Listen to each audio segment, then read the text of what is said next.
Well, we are within 58 days of the polls opening for the presidential election. Will the incumbent, who surfed into the White House on a wave of hope in 2008, wipe out in November?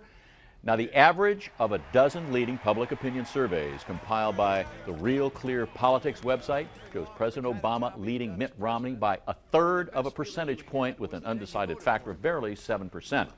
Now, here to handicap the race are a couple of seasoned political analysts who hail from opposite sides of the aisle. John Elliott here, screen left, a blue state partisan, and John Dadian, a red stater. Thanks for being with us, gentlemen. Thanks, Gene. Where shall we start this? The Democrats wrapped up second, the Republicans first. John, why don't you kick off here where you think that left Mitt Romney in terms of bounce, and then the follow-up the next week with the DNC. Well, I think both conventions went well, but I don't think either convention really got a bounce as far as a bump in the polls per se. Right. The one thing that I noticed about these conventions is how well choreographed they were. Not just that things went well, but they went in conjunction. They started off smooth, they got a little red meat in there for both parties, et cetera, and then they both ended kind of very, presidential authoritative. So that was all very, very well crafted. The only one of both conventions that went off script, of course, was Clint Eastwood. Neck and neck, though. Neck and neck in the polls coming out of the conventions. I think that's a little skewed. I don't believe that analysis for this reason. One of my pet peeves is when they say that and they're taking these national polls. Well, that's not how our system is. Right now, to me, the only accurate snapshot is to do an average of the 9 to 11 swing states, how they are. Because, for example, when you take a national poll like that, California's included, and California's clearly going to be a blue state. I see what you mean. John? I agree totally with John on the issue of the important states. Now, this Friday, the Romney campaign said that they're pulling all advertising out of Wisconsin, out of Michigan, and out of Pennsylvania. So now we're down to probably 8 states. And it's a daunting task for Romney, simply because of those 8 states. If he wins 7 but doesn't win Florida, he doesn't win the race. If he wins 6 but doesn't win Ohio or Virginia, he doesn't win the race. I think there will be more of a bump. And it's usually, in most cases, it's first mover advantage, where whoever's up first, whether it's Coke or Pepsi, the taste test, whichever one you try first is the one you like. In political conventions, it seems to be the reverse. Here you had this entire buildup in '08 about Obama, just the crescendo and Hillary and the craziness that went on in Denver. I was doing my radio show from there, and the excitement was palpable. And the next day, McCain nominates somebody called Sarah Palin, and within 3 or 4 days, McCain and Palin are leading in the polls. And I thought, well, that's without even knowing who this person is, because nobody knew who she was.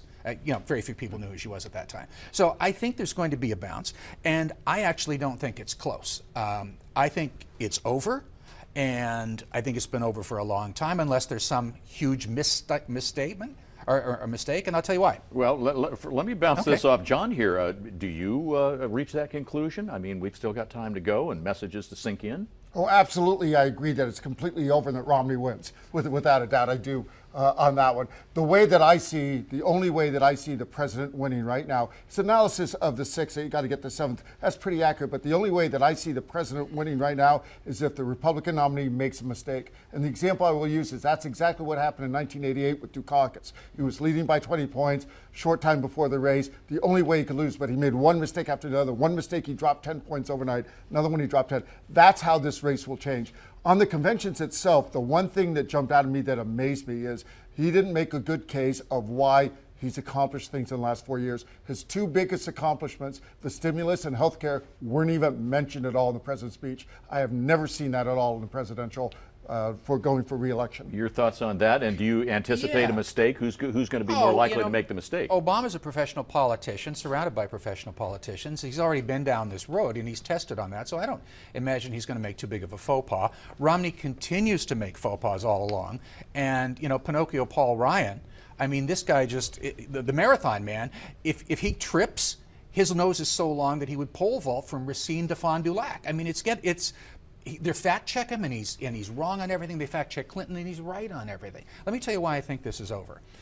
Back in the beginning, when you make the parade into Iowa to say, look at me, I want to run, the first trip in, Romney had relatively decent likability. The second trip in, it was lower, and the third trip in, it was even lower.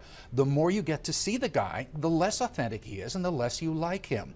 And people in this country vote a lot on likability. They vote on emotion rather than facts. Why in the name of goodness would you elect, and I'm not going to knock Bush here, but why would you elect an unproven governor from the state of Texas over a guy that had been vice president and a senator for years? Clearly, Al Gore was not likable. We're down to the point where we got to do, let's say, 20 seconds each, very quickly. What do you expect the margin is going to be? You say it's over, but how close could the race actually become? I do think absolutely believe it's going to be very close, without a doubt. But again, the states that he described as pulling out, the formula is Romney still wins. He does win Florida, he does win Ohio. So I think although overall the popular vote will be very close, I think there might be a good spread on the electoral vote. John? I think the electoral votes, I think the Dems are going to get about 305 to 307. A glass of wine. If I was Romney, I'd bet you $10,000. Not even close. Yeah, I think they get 307, 306, somewhere in that range. And the other key factor is this man relates to me. He relates to my issues. Romney can't possibly relate to anybody's issue that isn't part of his inner circle and own NASCARs and football teams. Gentlemen, remains to be demonstrated throughout the course of this campaign. Thanks for joining us. John Dadian, John Elliott, and straight ahead on Politically Speaking, a look at Medicare and how the two presidential campaigns are fear-mongering it for political gain. And Fact Check, a light-hearted roundup of local political and civic issues that's worth taking seriously. Stay tuned.